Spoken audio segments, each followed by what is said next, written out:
안녕하세요. 안면거상을 사랑하는 의사 더플랜 성형외과의 박준영 원장입니다. 이번 시간에는 안면거상술의 종류에 대해서 말씀드리는 시간을 갖도록 하겠습니다. 사실 이번 시간을 준비하면서 안면거상의 수술 종류에 관해서 좀 설명해 주시면 어떨까요? 라는 요청이 있다고 해서 이제 굉장히 의아하긴 했습니다. 전공의 분들도 이제 책에서만 거의 접할 수가 있고, 전문을 따신 분들 중에서도 이제 안면거상을 하지 않으면은 자세하게 좀 이해하기가 힘든 이제 성형외과 분야에서도 굉장히 세부적인 내용이기 때문에 제가 이제 설명을 드리더라도 시청해 주신 분들이 좀 지루해 하시거나 혹은 괜한 오해를 살 수 있다고 생각이 들기도 했습니다. 물론 이제 피하층을 포함한 이제 피부만을 잘라주는 방법이나 이제는 사용하지 않은 아주 예전에 수술 방법보다는 지금 여러 병원에서 하시고 계시는 방법들이 어느 정도 우월한 것은 사실입니다. 하지만 이제 각기 수술 방법이 제가 설명드릴 안면거상의 여러 수술 방법 중에 한 카테고리에 반드시 포함되는 것도 아니고 여러 가지 조합을 할 수도 있고 또 방법마다 이제 장단점과 그 이유가 있기도 합니다. 그리고 저는 평화주의자니까요. 이제 괜한 좀 오해를 불러일으킬 수 있는 얘기가 될까봐 좀 조심스럽기는 합니다. 이 영상을 봐주시는 분들께서도 이제 안면거상술은 이제 대략 이런 종류로 좀 나눌 수 있다라고 생각을 해주시고 알아두면 쓸모있는 좀 잡학처럼 좀 편하게 봐주시면 좋을 것 같습니다. 우선 안면거상의 종류를 나누는 거는 이제 책마다 조금씩 다르긴 하지만은 이게 개략적인 내용은 거의 비슷합니다. 제가 참고한 내용은 이제 성형외과학의 교과서인 이제 피터 C 넬리간께서 치프 에디터로 만드신 플라스틱 서저리 서드 에디션을 기본으로 하였습니다. 일단 안면거상은 이제 크게 세 가지로 나눌 수가 있는데 첫 번째는 이제 서브큐테니어스 페이스리프트라고 해서 피하층에서만 주로 이루어지는 이제 안면거상. 두 번째는 수프라플라티스말 플레인 페이스리프트라고 해서 이제 많이들 아시는 스마스를 조작하는 이제 안면거상이 있고요. 마지막 세 번째로는 서브페리오스티알 페이스리프트라고 해서 단단한 뼈하고 골막을 분리해서 이루어지는 안면거상의 세 가지로 크게 나눌 수가 있습니다.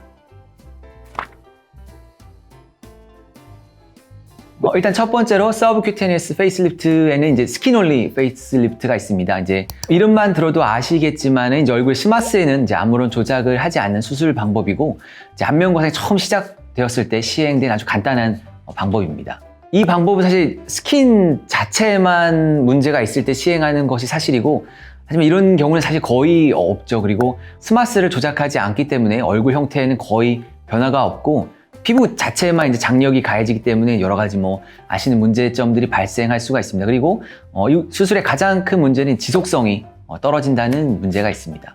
하지만 이 수술 같은 경우에는 출혈 경향이 있거나 아니면 전신 상태가 좋지 않은 환자분에게는 좀 간단히 시행이 될 수가 있고 수술 후에 회복 기간이 거의 없습니다. 그리고 안면신경이나 아니면 스마스 안쪽에 주요 기관이 손상될 확률도 아예 없다는 것이 장점이죠.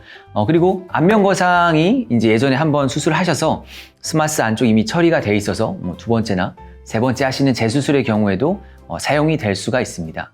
그리고 서브큐테니어스 페이스리프트의 두 번째로는 스마스 플리케이션 페이스리프트가 있습니다. 이제 플리케이션이라는 거는 실로 이제 그분을 꿰매서 묶어준다는 의미인데 피하를 방리해서 바닥에 이제 스마스를 그대로 둔 채로 수철을 사용해서 얼굴 아랫부분의 스마스를 이제 단단한 부분의 스마스로 이제 끌어올려서 꽉 오므려주는 방법이고 이제 접힌 스마스는 안쪽으로 이제 인폴드 되게 됩니다. 실을 고정하는 위치나 고정하는 개수, 고정하는 실의 종류는 사실 굉장히 다양하고 여러 수철을 사용해서 환자 얼굴에 맞추어서 이제 올리는 방향이나 정도를 조절하는 것이 조금은 가능합니다. 또 수술하는데 익숙해지는데 굉장히 시간이 짧고 아주 간단한 방법의 수술이고 안면신경의 손상 가능성도 없고 유지 기간도 이제 어느 정도 긴 편입니다. 하지만 단점으로는 이제 실반으로 이제 꿰매서 고정하게 되면은 고정해 놓은 부분이 풀리거나 아니면 치즈 와이어 이펙트라고 해서 이제 실 위에 이제 버터를 올려놓은 것처럼 실 밖으로 이제 스마스가 이렇게 밀려서 내려오는 경우에는 지속성이 떨어지게 되죠. 그리고 또한 실로 묶어놓은 부분이 좀 불룩해지거나 좀 단단한 띠처럼 만져지는 경우가 굉장히 많습니다. 그래서 스마스가 아주 이렇게 부드러운 서양인들 같은 경우에는 스마스 거상함과 비슷한 효과를 유지할 수 있다고는 하지만은 스마스가 좀 단단하고 치밀한 동양인 분들 같은 경우에는 사실 만족스러운 결과를 내는 것이 거의 불가능에 가깝습니다. 그리고 서브큐테니어스 페이스리프트 세 번째는 이제 맥스 리프트라고 이제 많이들 들어보셨을 겁니다.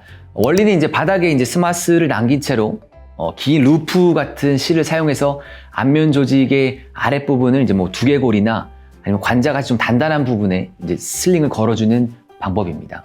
슬링을 걸어주는 뭐 방향이나 뭐 범위, 위치에 따라서 뭐 얼굴의 모양을 조금은 잡아줄 수도 있고, 수술 방법이 간단하기 때문에 회복 기간이 짧은 장점이 있습니다. 하지만은 개인적으로 이제 좋아하지 않는 방법이고, 이제 실이 느슨해지면은 그 효과가 이제 오래 가기가 힘들고, 유진대도 이제 끊어주는 것이 아니기 때문에 이제 무거운 뭐 심술부나 아니면 목 쪽의 조직을 리프팅 시켜서 유지하기는 굉장히 어렵습니다.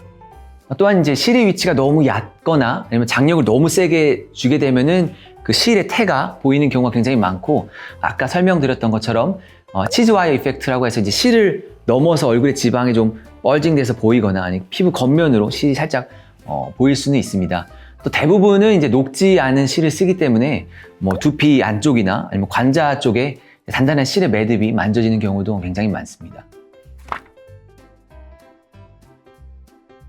그리고 이번에는 가장 많은 비율을 차지하고 다양한 종류를 가지는 수프라 플라티스말 플레인 페이스리프트에 대해서 말씀을 드리겠습니다. 이 페이스리프트 같은 경우에는 정도의 차이는 있을 수 있지만은 스마스를 처리하는 것을 기본으로 합니다. 그래서 첫 번째로 이제 스마스액토미 페이스리프트라고 해서 이제 스마스와 그 위에 지방을 이제 가위로 이제 길게 잘라버리고 그 단면을 이제 봉합해주는 방법입니다. 그래서 이 잘려지는 이제 스트립을 이제 광대에서부터 시작해서 뭐 사각턱 있는 부분까지 사선으로 자르는 것이 가장 보통인 디자인입니다. 장점은 이제 처진 안면의 아랫부분과 가까운 곳에 스마스를 잘라주게 되면은 이제 스마스를 당겨주게 할 수가 있습니다. 또 앞에서 설명드린 이제 플리케이션만 하는 방법의 단점이 좀 뭉쳐 보이거나 아니면 띠처럼 좀 만져지는 것을 방지할 수가 있고요. 수술 자체도 좀 빠른 편이고 안면신경 손상의 가능성도 굉장히 낮습니다. 단점은 이제 유지인대를 끊어주는 방법이 아니기 때문에 조직 자체가 이제 올라올 수 있는 정도가 굉장히 제한적이고, 마찬가지로 동양인에서는 효과를 보기가 굉장히 어려워서 저 같은 경우에는 거의 시행하지 않습니다.